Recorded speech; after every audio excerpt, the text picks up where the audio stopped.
বিদ্যুৎ, জ্বালানি ও খনিজ সম্পদ উপদেষ্টা মোহাম্মদ ফাউজুল কবির খান ৩ মন্ত্রণালয়কে জরুরি নির্দেশনা দিয়েছেন।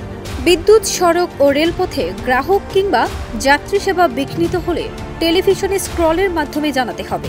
সংশ্লিষ্ট মন্ত্রণালয়গুলোর দায়িত্বে থাকা এই উপদেষ্টা এই নির্দেশনা দিয়েছেন। ওয়ালটন আবারও মিলিনিয়ার অফারে ওয়ালটন ফ্রিজ কিনে আপনিও হয়ে যেতে পারেন মিলিয়নিয়ার। মিলিনিয়ার ছড়াছড়ি দেশ জুড়ে, এটা শুধু ওয়ালটনই পারে। ২৬ এপ্রিল মেট্রো রেল চলাচল সাময়িক বিঘ্নিত হয়। এছাড়া খুলনা অঞ্চলে বিদ্যুতের ব্ল্যাকআউট হয়।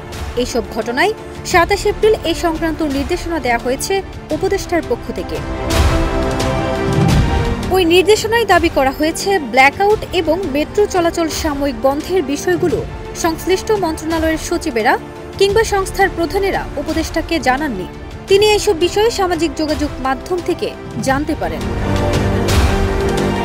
উপদেষ্টার দপ্তর থেকে জারি করা নির্দেশনায় বলা হয়, এখন থেকে যে কোনো ধরনের গ্রাহক ও যাত্রী সেবা বিঘ্নের ঘটনা টেলিভিশনে স্ক্রলের মাধ্যমে অনতিবিলম্বে জানাতে হবে।